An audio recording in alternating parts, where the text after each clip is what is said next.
प्यारे मित्रों, आज हम कब्ज, एसिडिटी और गैस की बात करेंगे। ये बहुत बड़ी समस्या होती है कॉन्स्टिपेशन की, कब्ज की।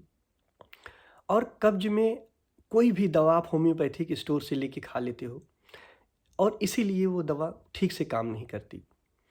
अगर कॉन्स्टिपेशन में कभी कब्ज हो जाए, गैस बने, कॉन्स्टिपेशन में आप सिम्टम सिम्टम से आप दवा खाओ, सिम्टम देख के दवा खाओ, तो दवा बहुत अच्छा काम करती है।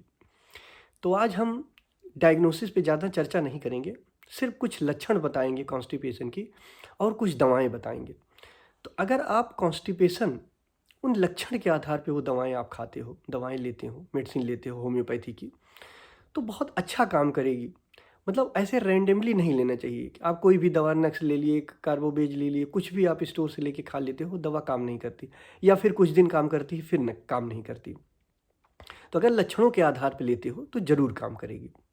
तो कुछ लक्षण और दवा बताते हैं।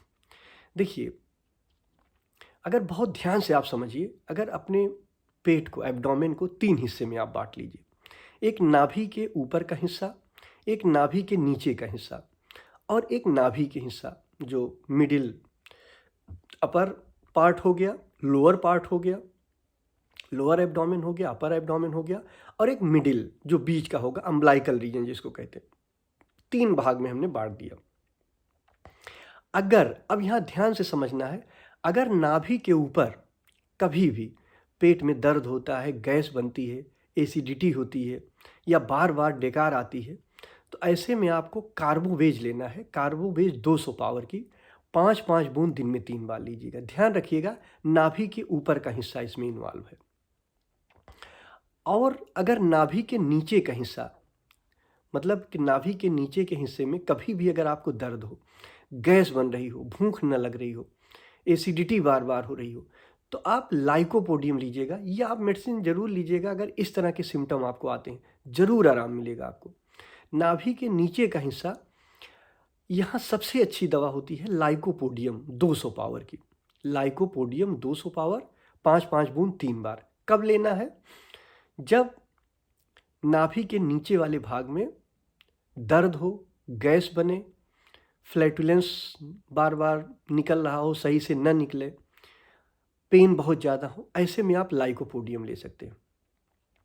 और अगर अम्बलाइकल रीजन में, नाभि के हिस्से में आपको प्रॉब्लम हो रही है, जैसे नाभि के हिस्से में जो अम्बलाइकल रीजन है पेट का, अगर आप उसमें दर्द होता है, भूख नहीं लगती है, या आप ये कंफ्यूज हो जाते हो कि गैस कहाँ बन रही है, ऊपर बन रही है, कभी नीचे जा रही है, मतलब एक तरीके से गैस पूरी तरह से मूव कर रही है, कभी ऊपर कभी नीचे, कभी डकार आ रही, कभी फ्लैटुलेंस हो रहा है, निकल रहा है, तो ऐसे में चाइना आप लोगे।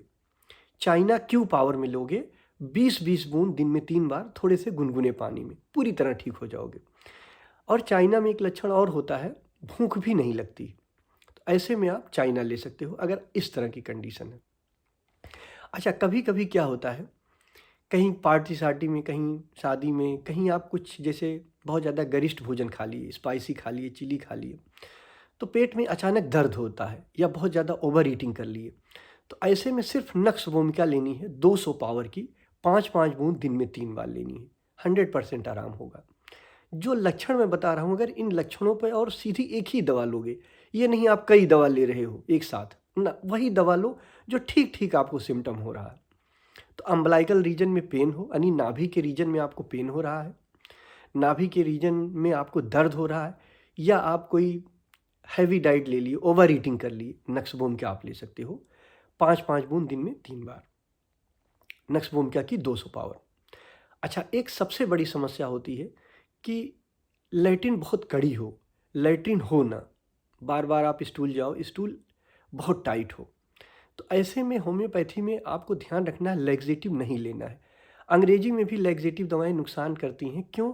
क्योंकि अगर आप बहुत ज़्यादा लैक्सेटिव लेते हो तो अनडाइजेस्टेड फूड पार्टिकल बाहर निकाल देता है, यानी आपका खाना पचता ही नहीं है, बिना पचा हुआ खाना ही बाहर निकाल देती है वो दवा। तो जब बिना पचा खाना ही बाहर निकाल देगी, तो खाना आपको कैसे, आपको भोजन लगेगा ही नहीं। आप भोजन करोगे, आप कहोगे कि मुझे ताकत ही नहीं आती, मैं ऐसे दुबला ही बना हूँ। तो ये ध्यान रखना। तो लैक्सेटिव बहुत कम, मतलब कम से कम लेना है। अगर होम्योपैथिक में लेना है तो बहुत अच्छी दवा आती है जिसे मैं बताने जा रहा हूँ। ये दवा आप ले सकते हो अगर स्टूल बहुत हार्ड हो रही हो। होम्योपैथिक में कैस्कारा सैग आती है, कैस्कारा सैग क्यू। ये दवा थोड़े से पानी में 20-20 बूंद अगर आप सुबह शाम लेते हो तो आपको लैट्रिन जो बहुत टाइट होती थी वो लूज हो जाएगी। और ये बहुत ज़्यादा लैक्सेटिव भी नहीं है, तो वो दोनों काम आपको हो जाएगा।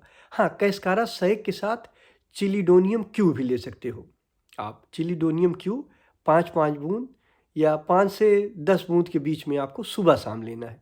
10 बूंद सुबह, 10 बूंद शाम। चिलिडोनियम क्यू और कैस्कारा सैग क्यू, ये दोनों तब लेना है जब स्टूल बहुत हार्ड हो, बहुत टाइट हो, स्टूल ठीक से पास ना हो। तो आप इस सिम्टम के आधार पे दवा लेना, फिर आप बताना, ज़रूर आराम होगा। बहुत से मेल आ रहे थे कि कॉन्स्टिपेशन पे आप वीडियो बनाइए, तो इसलिए मैंने बनाया। अगर इससे रिलेटेड कुछ प्रश्न हो तो आप पूछिएगा। धन्यवाद।